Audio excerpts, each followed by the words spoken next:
The rain was falling quietly, over the empty streets, as the city slowly drifted into sleep.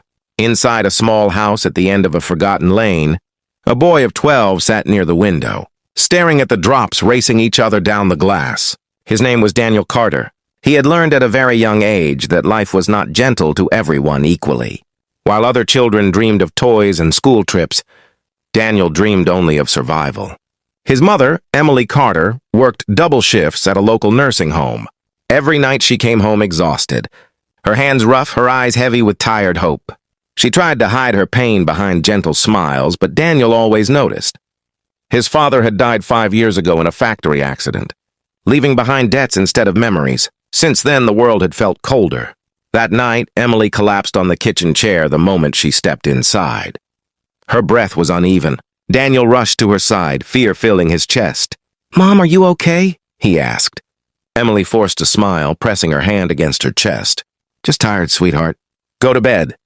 But she never made it to her room. By morning, the house was silent in a way that Daniel had never known before. The ambulance lights had faded into the distance hours earlier.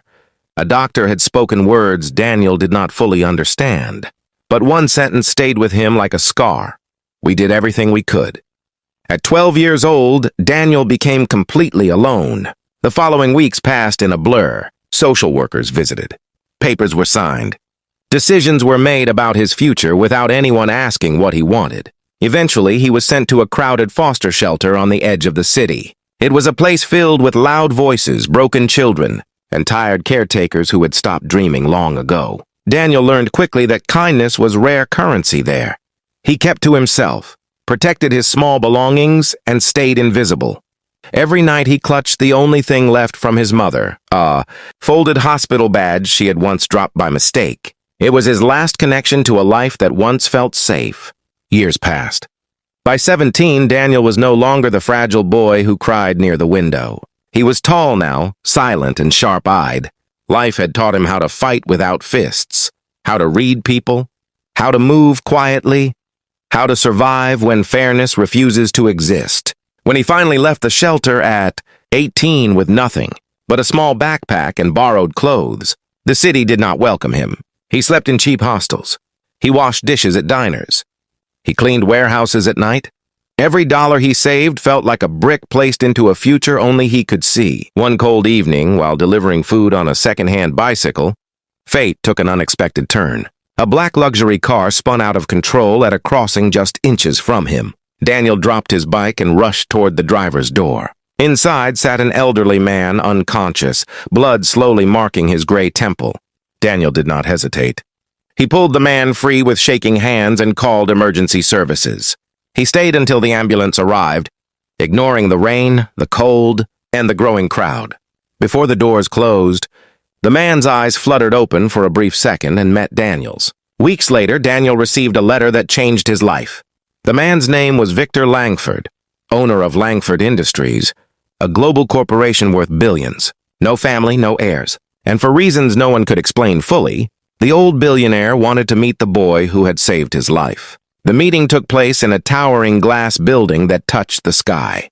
Daniel felt small stepping inside, his worn clothes out of place among polished floors and silent elevators. Victor studied him carefully from behind a desk, carved from dark wood.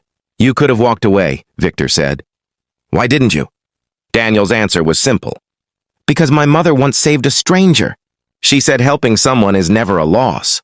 Victor said nothing for a long moment. Then quietly, "I would like to help you in return." That help changed everything. Victor sponsored Daniel's education. He placed him in the finest schools. Tutors were assigned. Healthcare? A real home. For the first time in his life, Daniel slept without fear of tomorrow. Years passed again, but this time under warm lights instead of dark shadows. Daniel studied tirelessly. Business, technology, economics, law. He absorbed knowledge like air. At 26, he was no longer just a survivor. He was becoming something powerful. But with opportunity also came truth. One late night, while working in Victor's private office, Daniel overheard a conversation that shattered the illusion of kindness. Hidden behind a half-open door, he listened as two executives spoke in hushed but urgent tones. "The board will move against him soon," one said. He's hiding assets, the other replied. Illegal accounts, overseas funds. If this leaks, everything collapses. Daniel's heart raced. The man who had saved him from poverty was standing on the edge of destruction built on secrets. He confronted Victor the next day. Victor did not deny it. Instead, he sighed, looking older than ever. I built my empire on deals people would not forgive, Victor said. Power always has shadows. Daniel felt torn between loyalty and justice. Weeks later, Victor died suddenly from a heart condition, and Daniel learned the final truth. Victor had quietly made him the sole heir. Overnight, the forgotten foster child became the owner of a global empire. The media exploded. The world questioned everything. Lawsuits poured in. The board challenged the will. Former allies turned into enemies. Daniel stood alone at the center of a storm he never asked for. But he did not run. He fought. Court battles followed. Evidence surfaced. Corruption was exposed, not only from Victor's side, but from those who had tried to steal everything. After his death, Daniel cooperated with authorities fully. He opened the books. He shut down illegal operations. He let go of billions rather than protect lies. They called him foolish, but for the first time, Daniel felt free. Years later, Langford. Industries still stood, but transformed. Transparent. Ethical. Strong. Daniel never married. He never sought fame. He built hospitals in poor neighborhoods. He funded shelters. He invested in schools for children no one else remembered. And every month, without fail, he visited a small gravesite at the edge of the city. Emily Carter.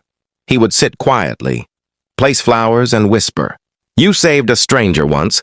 Mom, and that stranger saved me. The rain always fell softly there, just like the night everything had ended, and the night everything had truly begun.